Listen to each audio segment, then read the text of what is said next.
नमस्कार, विंध्य खबर में आपका स्वागत है। रीवा जिले के ग्राम कुष्टा में इन दिनों भूमि विवाद और कथित अवैध प्लाटिंग का मामला चर्चा का विषय बना हुआ है। ग्रामीणों और सीमावर्ती किसानों का आरोप है कि गांव में भूमाफिया के रूप में सक्रिय शुभम शर्मा द्वारा किसानों की जमीनों पर जबरन अतिक्रमण किया जा रहा है और उन्हें लगातार प्रताड़ित किया जा रहा है। ग्रामीणों का कहना है कि शुभम शर्मा के पास ना तो प्रॉपर्टी डीलिंग का कोई वैध लाइसेंस है और ना ही वह रेरा के नियमों का पालन कर रहा है। इसके बावजूद कथित रूप से मनमाने तरीके से प्लाटिंग कर लोगों को जमीन बेचने का काम किया जा रहा है।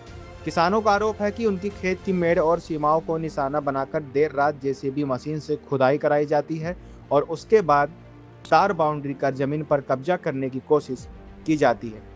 इस वजह से कई किसानों की कृषि भूमि प्रभावित हो रही है और ग्रामीणों में भय का माहौल बना हुआ है। गांव के कई किसानों ने नाम सार्वजनिक न करने की शर्त पर बताया कि वे लगातार मानसिक तनाव में हैं। उनका कहना है कि यदि प्रशासन ने समय रहते हस्तक्षेप नहीं किया तो कई किसानों की पुश्तैनी जमीन पर संकट खड़ा हो सकता है।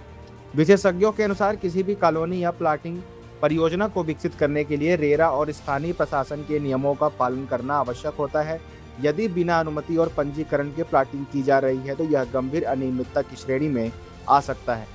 ग्रामीणों और किसानों ने जिला प्रशासन, राजस्व विभाग और पुलिस प्रशासन से मांग की है कि मामले की निष्पक्ष जांच कराई जाए तथा यदि शुभम शर्मा द्वारा अवैध कब्जा, अनाधिकृत प्लाटिंग और नियमों के उल्लंघन की पुष्टि होती है तो उनके खिलाफ कड़ी कार्रवाई की जाए। ग्रामीणों का सवाल है कि यदि बिना लाइसेंस और बिना वैधानिक अनुमति के प्लाटिंग का कार्य किया जा रहा है तो संबंधित विभाग अब तक मौन क्यों है? आखिर किसानों की शिकायतों पर प्रशासन कब संज्ञान लेगा? उपरोक्त आरोप ग्रामीणों और किसानों द्वारा लगाए गए हैं। इन आरोपों की स्वतंत्र अथवा आधिकारिक पुष्टि नहीं हुई है। मामले की वास्तविक स्थिति जांच के बाद ही स्पष्ट हो सकेगी।